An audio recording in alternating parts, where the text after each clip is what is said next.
अब भारत सिर्फ जमीन की ताकत नहीं बल्कि समुद्र का बादशाह बनने की तैयारी में है और इस खेल की पहली चाल चली है 26 जहाजों के सौदे और 60,000 करोड़ के मैरीटाइम डेवलपमेंट फंड के साथ। वो कहां पर पहुंच चुका है? ये माइलस्टोन भारत ने पहली बार हासिल किया है। $700 बिलियन कोई कम बात नहीं होती है भाई। इसकी क्या वजह हो सकती है? क्यों इतने वीक साबित हुए ट्रंप, और क्या ये ब्लो है उनके स्टेटर को?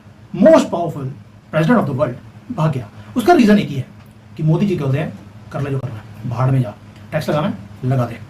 और ये जो तनखी आप दिखा रहे हैं, जो स्ट्रेंथ है, आज इंडिया और आज नरेंद्र मोदी जिस पैमाने पे खेल रहे हैं, जिस लेवल पे खेल रहे हैं, Pakistan need a lot of time to get into this.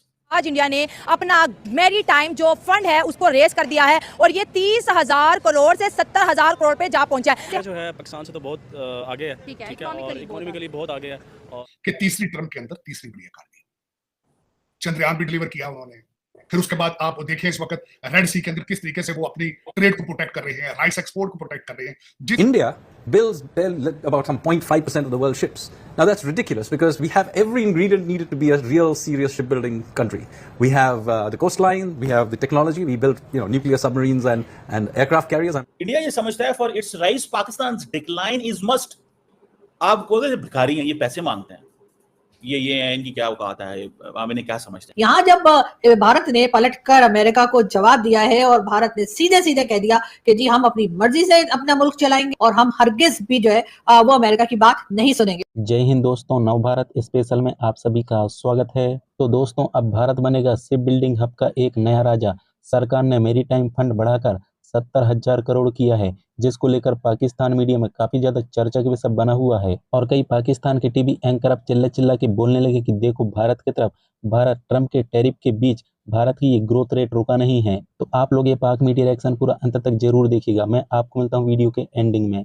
आज इंडिया ने अपना मैरीटाइम जो फंड है उसको रेस कर दिया है और ये 30,000 करोड़ से 70,000 करोड़ पे जा पहुंचा है। अब आप पूछे होंगे कि मैरीटाइम फंडिंग क्या है, तो जनाब मैं आपको एक नया सपना दिखाने जा रही हूँ कि इंडियन गवर्नमेंट ने बोला है कि हम वर्ल्ड शिपिंग के अंदर अपनी कंट्रीब्यूशन बढ़ाएंगे। अगर हम ग्लोबली बात करें तो ग्लोबल जो शिपिंग मार्केट है उसमें ज़्यादातर शेयर चाइना का है, जापान का है एंड साउथ कोरिया का है। और इंडिया बिलीव करता है कि अगली जंग वही जीतेगा जिसका समुद्र पे राज होगा, जो समुद्र का किंग होगा वो ही दुनिया का किंग बनेगा। और इंडिया के पास देखें इंडियन ओशन है और जिसकी लहरें इंडिया के शहरों से भी टकराती है। और आज इंडिया बात कर रहा है कि हम अपने शिपिंग रूट को एक्सटेंड करेंगे और 70,000 करोड़ इन्वेस्टमेंट गवर्नमेंट करेगी। साथ साथ पूरी दुनिया को इन्वाइट किया जा रहा है कि आप इंडिया के अंदर शिप बनाएं, आप इंडिया के अंदर पोर्ट्स बनाएं। और यहाँ पर जिस शिप की मेंटेनेंस के ऊपर भी बात की जा रही है, बहुत बड़ी डेवलपमेंट है जी। जैसे जो है पाकिस्तान से तो बहुत आगे है, ठीक है, और इकोनॉमिकली बहुत आगे है और आईटी के लिहाज से भी देखा जाए तो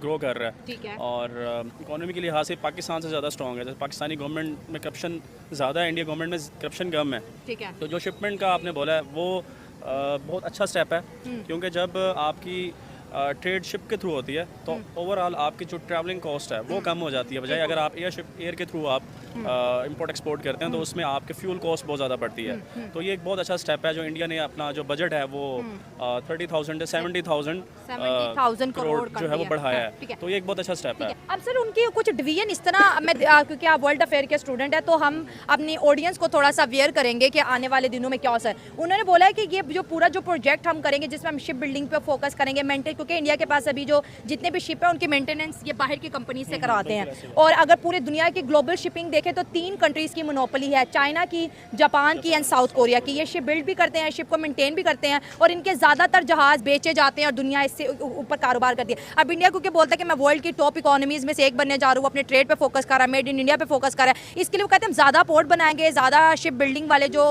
प्रोजेक्ट है करेंगे। लेकिन वो कह रहे हैं कि 49% गवर्नमेंट की इन्वेस्टमेंट होगी और 51 इन्वेस्टमेंट के लिए ग्लोबली आप लोग आओ और यहाँ पर इन्वेस्ट करो। तो ये फैसला आपको किस तरह लगता है कि सिर्फ 49% शेयर जो है इंडियन गवर्नमेंट का और 51% वो इंडियन कोई हो सकती है, इंडियन कंपनी हो सकती है, ग्लोबली कोई कंपनी हो सकती है, पूरी दुनिया को वो इन्वेस्ट करवा रहे हैं मैरीटाइम में? देखिए, पूरी दुनिया को इन्वेस्ट करवाने वाला स्टेप अच्छा है। उससे ये है कि आपकी जो फंडिंग है, फॉरेन फंडिंग आएगी, उससे आपकी इकोनॉमी भी स्ट्रांग होगी। जब बाहर से पैसा आएगा तो आपकी इकोनॉमी ऑटोमेटिकली स्ट्रांग हो जाएगी। आपकी जो करेंसी है किसी भी कंट्री की, इंडिया की, तो पाकिस्तान जो इंडिया है गवर्नमेंट तो कर रही है, लेकिन उसमें जो बाहर की कंपनीज हैं, जो ग्लोबली कंपनीज इन्वेस्ट करेंगी, उससे उसकी पूरा ओवरऑल दी वर्ल्ड उनकी जो रिकग्निशन है वो भी बढ़ेगी और मेंटेनेंस भी बेहतर होगी और अल्टीमेटली जो है उनकी पोर्ट्स बेहतर होंगी, उनके शिप्स बढ़ेंगे और उससे जो है उनकी जो एक्सपोर्ट्स हैं जो है वो इंक्रीज़ होंगी और उनकी कॉस्ट भी कम पड़ेगी बजाय एयर के। जितनी ज़्यादा शिप्स होंगी वो उतने ज़्यादा जो है अपनी प्रोडक्शन को थ्रू आउट द वर्ल्ड जो है वो लेके जा सकते हैं और अपनी कॉस्ट कम कर सकते हैं। उससे ज़्यादा अर्निंग आपको ये स्टेमिना नजर आता है कि इंडिया की ट्रेड मार्केट बड़ी इंडिया की ट्रेड मार्केट डेफिनेटली बड़ी है क्योंकि इंडिया एक ओवरऑल जो है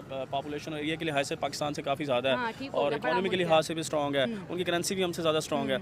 तो पाकिस्तान को भी स्टेप उठाना चाहिए, बहुत अच्छा स्टेप है क्योंकि समुद्र हमारे पास है, गवादर हमारे पास है, उस चीज़ को हम बेनिफिशियली लेके चल सकते हैं और बहुत अच्छा स्टेप हम ले सकते हैं। बट हमारी गवर्नमेंट चाहे और प्राइवेट कंपनीज भी हेल्प कर सकती हैं इसके साथ। ठीक है, मतलब हम समुद्र में इंडिया को टफ टाइम दे सकते हैं। बिल्कुल टफ टाइम दे सकते हैं हम। सर आप क्या कहते हैं कि एकदम से शिप बिल्डिंग पे इंडिया ने जो है 30,000 करोड़ से 70,000 करोड़ का बजट दे दिया, कह रहे शिप बिल्डिंग भी करेंगे, शिप मेंटेनेंस भी करेंगे, नई नई पोर्ट्स बनाएंगे और अपने ट्रेड रूट को ज़्यादा ट्रेड हम जो है ना समुद्र पे शिफ्ट करने वाले हैं। तो आपको क्या लगता है कि मेड इन इंडिया इतना बड़ा होने वाला है कि उनके पास इतनी प्रोडक्ट्स हो जाएंगी जिसके लिए उन्हें इतनी बड़ी इन्वेस्टमेंट की अब ज़रूरत है? वो कहते हैं कि ग्लोबली शिपिंग में अपनी अगर जगह बनानी है तो फिर यहाँ पर तो इन्वेस्टमेंट फेस करनी पड़ेगी। देखिए आपको पता है इंडिया 3rd लार्जेस्ट इकोनॉमी बन चुका है डेमोक्रेटिकली अगर आप देखें।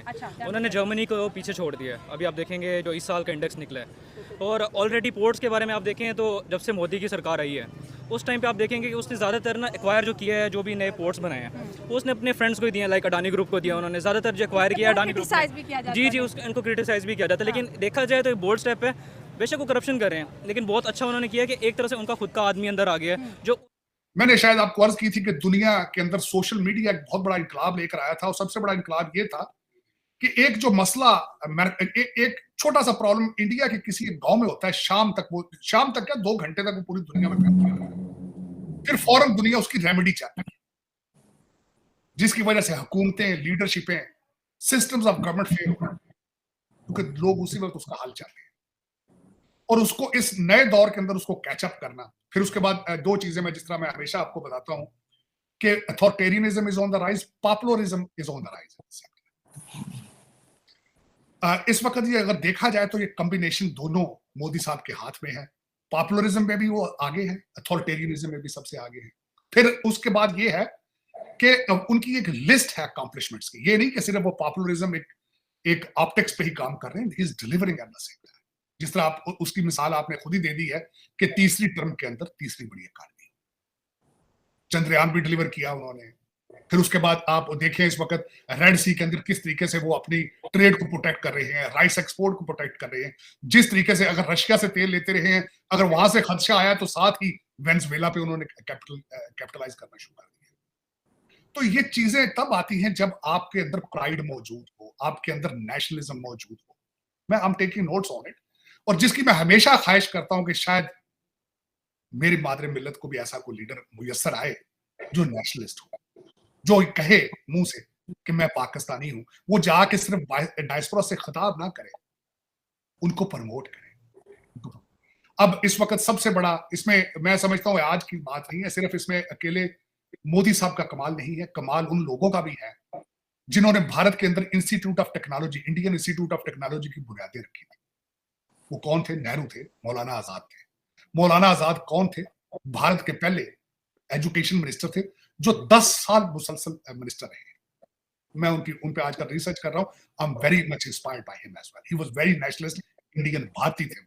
वो अपने आप को इंडियन कहते थे और बल्कि वो तकसीम के खिलाफ थे। तो दोस्तों आप लोग ने वीडियो पूरा देख ली होगा किस प्रकार भारत की तरक्की देखकर पाकिस्तान के लोग भी हैरान और परेशान हो रहे हैं और बोल रहे हैं कि देखो भारत की तरफ अब भारत अब समुद्र का एक नया राजा बनते जा रहा है। दरअसल दोस्तों मैं आपको बताते चलूं, केंद्र सरकार ने समुद्री क्षेत्र के विकास को तेज गति देने के लिए मैरीटाइम डेवलपमेंट फंड को बढ़ाकर 70,000 करोड़ कर दिया गया है, जिसको देखते हुए पाकिस्तान के कई मीडिया एक्सपर्ट भी अब रोना धोना चालू कर दिए हैं और बोलना चालू कर दिए कि अब भारत शिप बिल्डिंग का एक नया हब बनने जा रहा है। दोस्तों भारत सरकार के इस फैसले के तहत जहाज निर्माण, मरम्मत, बंदरगाहों से जुड़ा इंफ्रास्ट्रक्चर, उद्योग और तटीय शिपिंग के बड़े पैमाने पर निवेश किया जाएगा और यह फंड समुद्री क्षेत्र की पूरी वैल्यू चेन को दीर्घकालिक तक और सस्ती पूंजी उपलब्ध कराएगा। मीडिया रिपोर्ट के मुताबिक दोस्तों इस फंड में 49% हिस्सा सरकार और सरकारी बंदरगाहों से पूंजी के रूप में किया जाएगा। बाकी का 51% पूंजी बहुपक्षीय और द्विपक्षीय कर्जदाताओं और सॉवरेन फंड से जुटाई जाएगी, जिसको देखते हुए पाकिस्तान के लोग भी अब हैरान और परेशान हो रहे हैं और बोलना चालू कर दिए कि देखो भारत की तरफ ट्रंप के टैरिफ के बीच भारत की ग्रोथ रेट रुका नहीं है और भारत का इंपोर्ट भी बढ़ा है। पूरी दुनिया सोच रहा था कि ट्रम्प के टैरिफ के बाद भारत की अर्थव्यवस्था चरमरा जाएगा, लेकिन भारत ने वो करके दिखाया जिसको किसी को उम्मीद नहीं थी। आप लोग को वीडियो में ये भी देखने को मिला होगा दोस्तों, किस प्रकार पाकिस्तान के लोग भी अब बोलना चालू कर दिए हैं कि देखो भारत की तरफ, अब भारत समुद्र का एक नया राजा बनने जा रहा है। अगर भारत समुद्र का राजा बन जाता है तो पूरी दुनिया से इंपोर्ट एक्सपोर्ट बढ़ेगा भारत के अंदर। तो दोस्तों, भारत की तरक्की देखकर पाकिस्तान के लोग अब रोना धोना चालू कर दिए हैं और कई पाकिस्तान के लोग अब ये बोलना चालू कर दिए, अगर भारत ये कर सकता है तो पाकिस्तान क्यों नहीं कर सकता। दोस्तों, अगर आप लोग को वीडियो पसंद आया होगा तो एक लाइक करके जरूर जाना और पाकिस्तान मीडिया रिएक्शन पाने के लिए चैनल को सब्सक्राइब जरूर करना।